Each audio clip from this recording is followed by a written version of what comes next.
All right, so what's good? Let's get to the first topic then. Turkey-Syria earthquake. We wanted to talk about this for a while, but there's yeah, we last time was the shooting, so we didn't talk about it in the last pod.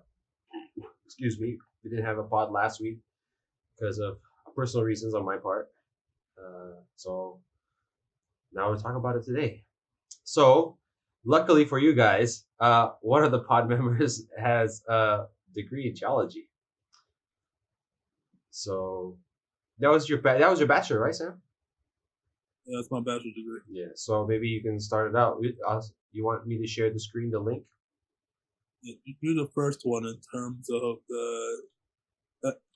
yeah, but before that, I'll run some numbers off in terms of the current statistics going on.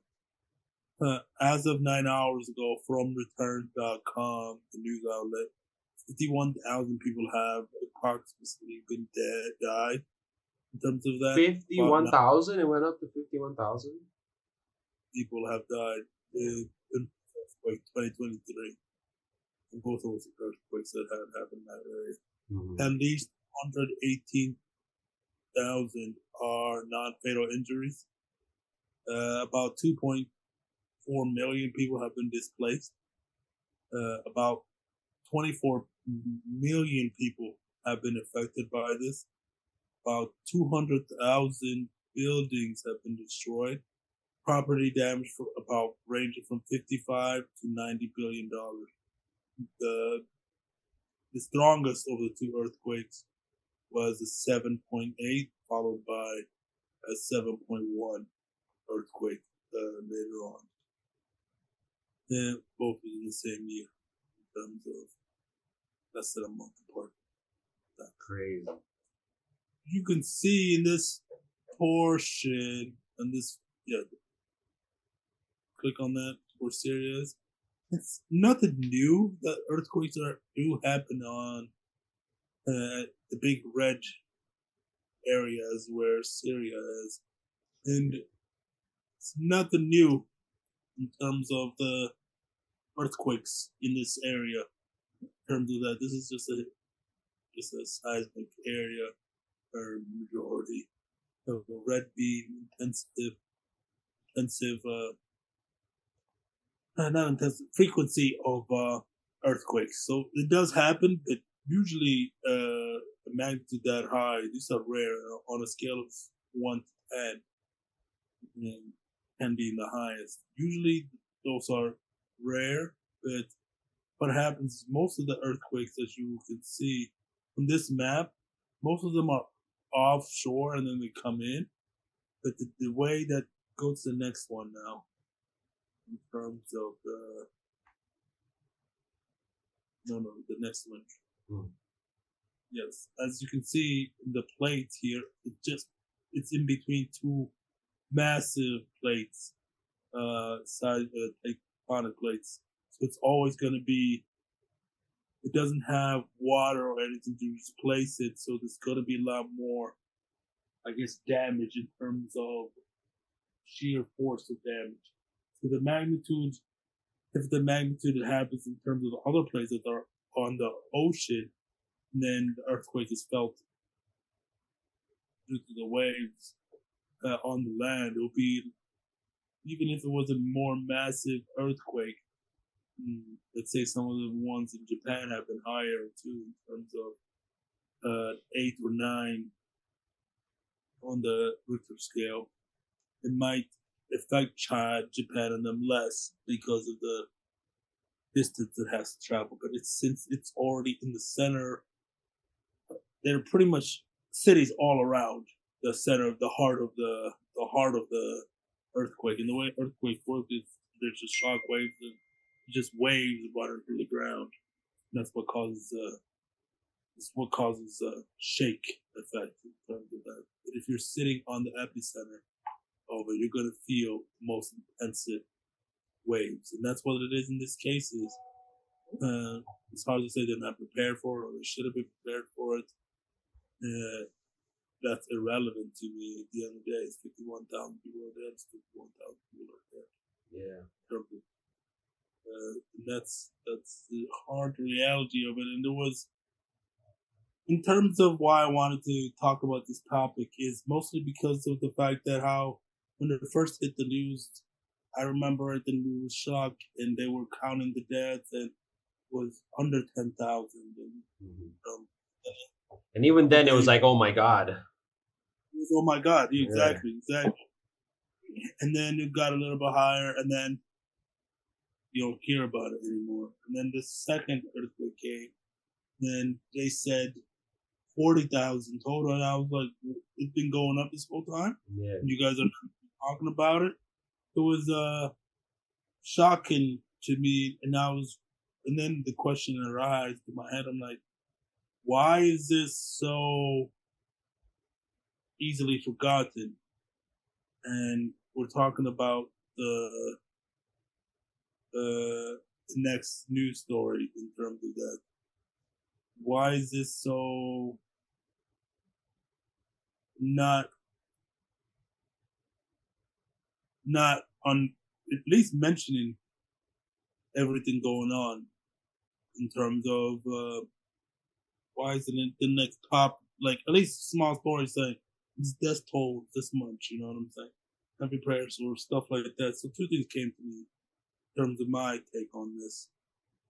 It's funny because first thing I saw is the whole Ukraine stuff came up, and I was like, bro, how many millions? I mean, how many billions are we sending out to Ukraine for aid compared to how much we're sending out for a natural disaster like this? In terms of that, we don't have no political we at all in terms of being good American as a global health. Mhm. It's beneficiary in terms of that. This is not going to get us better relationships in the Middle East, to be honest, in terms of that. Saudi Arabia doesn't really like him anyways, you know what I'm saying? So it's Yeah. not like That's the closer, thing. it's not like we're going to be better relationships in the Middle East as a whole. It doesn't improve our relationship in terms of that. Doesn't make us better in fight against China. Doesn't make like fight against Russia, the proxy wars that we have against that. Doesn't make us any better on that. So why should we do aid so that when we already do the year we've already dropped 50 billion in aid? Yeah. And great. Then just a side note, as of right now, at least what I see here, in UN.org, according to UN Human Rights Office, at least 8,000 non-combative have been killed and nearly 13,000 have died. I'm not trying to, because one life is very important. It's very important. I'm not trying to say Wait, this was uh, statistics for what? The 8,000? UN.org for the Ukraine, Oh, the in Ukraine, terms yeah. of the Ukraine war. In, in terms, these are non-combatants. I'm not talking about the Yeah, war. yeah. Non-combat people that died. I'm not saying, look at this death. There's more death, and I'm saying one life is very precious. One life lost, very.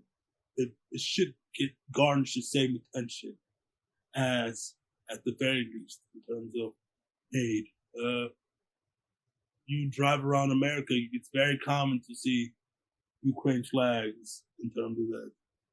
People switch their Facebook posts. That's Up, yeah, that's crazy. but nothing against that because I mean, lives died in Ukraine and human rights.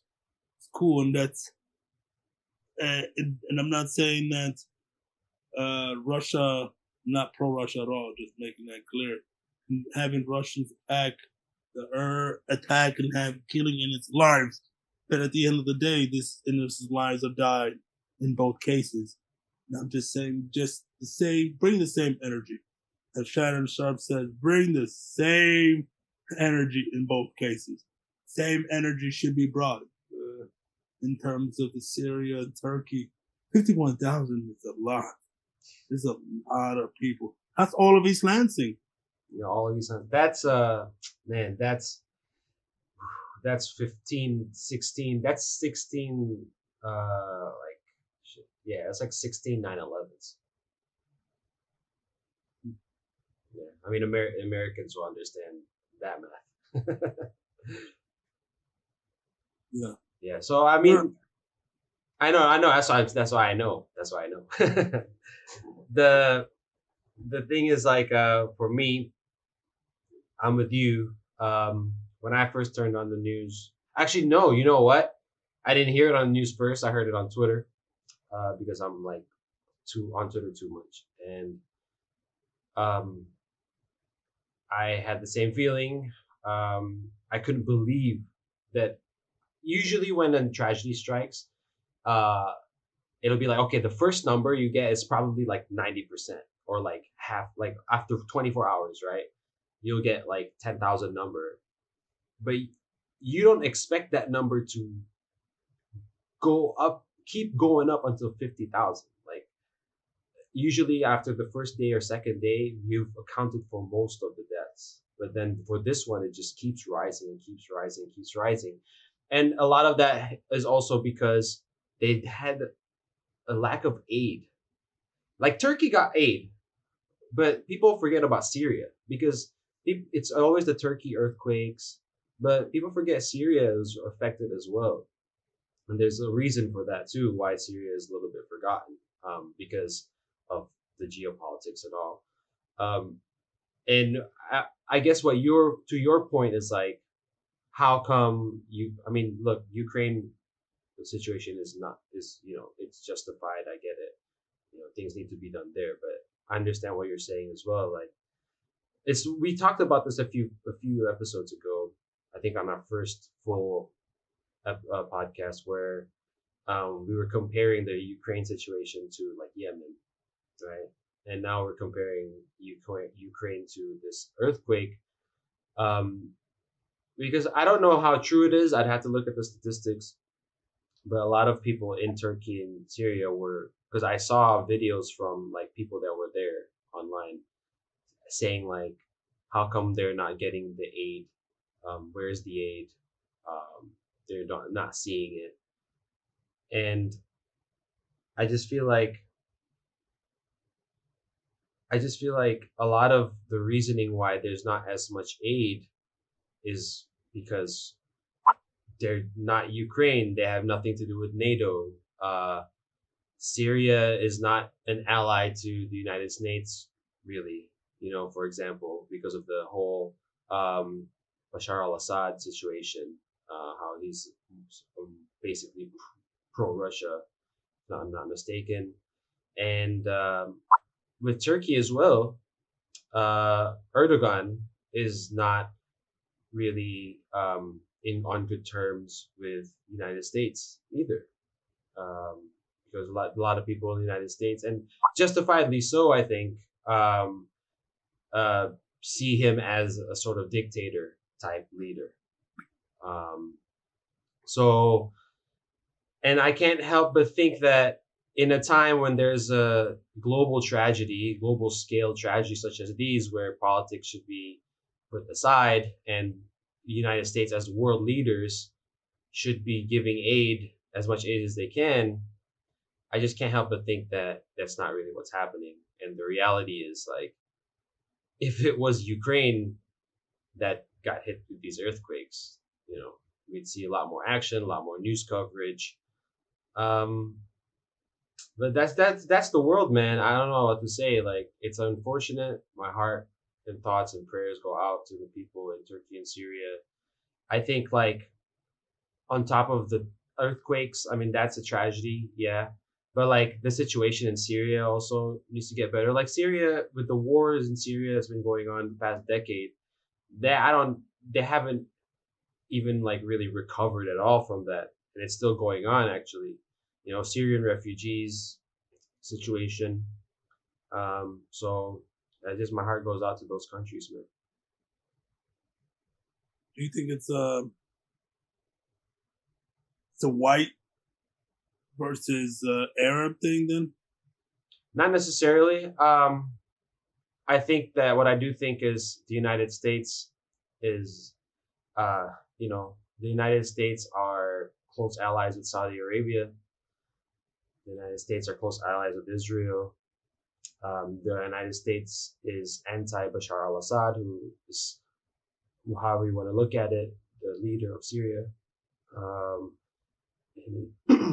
and if I'm not mistaken, I'm not an expert in this, the politics there, but like the rebels in Syria are backed by, I think if I'm not mistaken, backed by United States.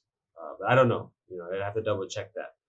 And of course, there's again the Turkey and United States. The United States see Erdogan as some sort of dictator, so they're not going to be so. Um, there's political tensions between these countries, so I don't think it's an Arab thing. Like I think if the earthquake happened in Saudi Arabia, like there there'd be aid coming left, right, and center. You know what I mean? So You do, and I agree with that. I think it's more political than race in terms of why they just don't have no benefit at the end of the day. Syria has been in a turmoil, warlord state yeah, for years now, and in terms of that, we gave aid, and not no quotation mark we have. It's just we have. It was chump change at the end of the day. yeah. I feel like they gave aid because it was the right thing to do, but not necessarily because they felt like, oh my god, we have to save these people. Yeah, yeah. In terms of exactly, and same thing with Africa in terms of that. So you you they're giving some in Africa, but you give Ukraine more than any other country at that time in history. In the history of any foreign aid, you gave them more money in a single year than anything in terms of that. And I'm not saying that sovereign countries shouldn't have the right to be sovereign and we shouldn't help them. And I'm just saying, keep the same energy. Keep the same energy when kids are starving in Africa, but more importantly, when people are dying over a national earthquake in 50,000. It's over 50,000 hurt. Yeah, you might not win the battle against Russia or anything like that, and I get you. It would be bad for NATO countries if Russia takes Ukraine. I get that. I completely get that. But sometimes so you have to learn to say no to some things.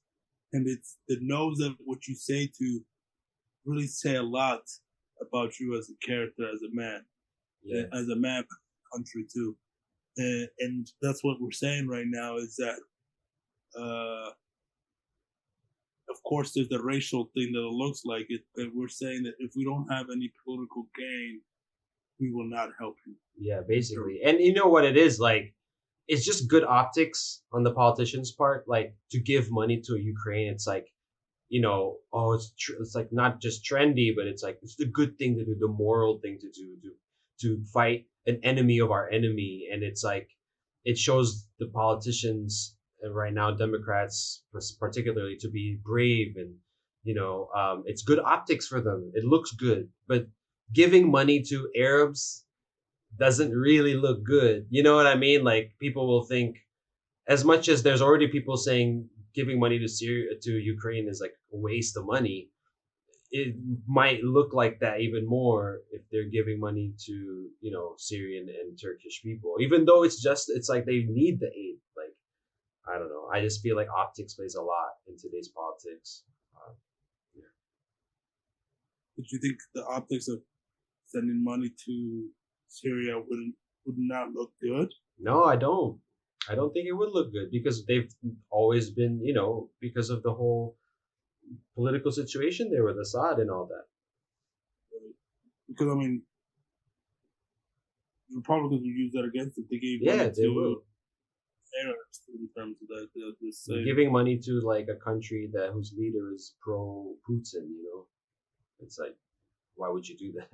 They'll use that against them, that sort of thing. that is, and that's in terms of Syria. That's what they'll say in terms Yeah. of that. Because it seems like Syria is sort of like this whole Turkey-Syria thing. Like, the focus has been more on Turkey. I don't know. I know that they always either show just the Turkey number or the combined number, but it's never just the Syria. You know. Because I would have to say it's harder to get that data. Yeah, I'm sure it is. Yeah, yeah, sure. It's definitely that data in terms of, and the numbers are significantly smaller. But I wouldn't be surprised if because right now it says more than 41,000 were killed in Turkey initially. Yeah, no, it is. It's true. It was bigger in Turkey.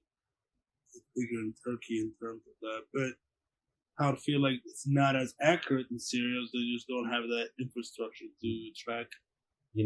That's a good point. Syria is a third world country. Turkey is not. Yeah, if Syria is a third world country in turmoil because of war. Like, mostly because of war, not because of wealth. Yeah, they were wealthy. But Turkey is very modern. Yeah, I would say it's modern to Western. So Turkey's a developed nation, pretty much, like almost. Yeah. My mom watches Turkey shows all the time. It's in terms of their exporting in terms of their culture. It's a very modern country in terms of that. Don't let it fool you with some of the rundown buildings and everything like that. It's a very modern. I'll have to say it's more developed than even Ukraine in terms of the modern. Yeah, I mean, it's an old country. Old country. So, I mean, that's pretty much it. I'll wrap up this topic in terms of, I'll say one thing and I'll let Deep say one thing. In terms of that, keep the same energy. If you got a flag up for Ukraine, keep the same energy for Turkey and Syria, because it's innocent people, families and kids dying in the need.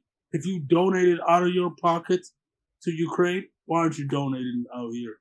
That's the way I'm saying.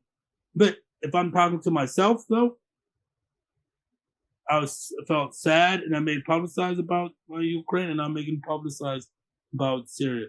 Out of pockets, I haven't done anything at the end of the day.